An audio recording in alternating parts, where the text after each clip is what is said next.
जय जगन्नाथ। ये 2026 पूरा पड़ुचे आमर होची जनवरी 1 तारिख गुरुवार दिन पड़ुचे आपण से दिन होची प्रभु शिवंकर निहाती पूजा करता आ से दिन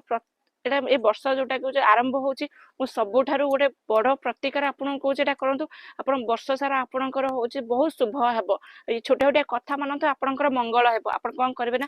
पूरा सखाळु आपण भोर उठिक होचे प्रभु धर्मदेवता को जल अर्पण करंतु आ अस्त समय रे पूरा प्योर गुआ घी रे होचे सूर्य देवता ना रे होचे घी जालंतु अस्त समय रे आउ सेदिन आपण कोन करिवे ना ऑरेंज कलर धारण करंतु ऑरेंज कलर पोशाक आ केबे हेले कळा रंगरा पोशाक धारण करंतु नै कारण अशुभ होय थाए आपण ऑरेंज कलर जोटा शुभ रही छै 2026 मसियार आपण ऑरेंज कलर पोशाक धारण करंतु अत्यंत शुभदायक रहइबो आ सेदिन निहाती आपण होचे शिव मंदिर जाई पूजा अर्चना करंतु छोटिया प्रतिकार कोच आपण एटा करंतु देखबे आपण वर्ष सारा जहा चाहेबे ताहा पाइबे ये छोटे एटा भी समस्त शेयर कर समस्त भी जानि रखंतु 2026 प्रथम दिन जनवरी 1 तारिख दिन कोन करिवे।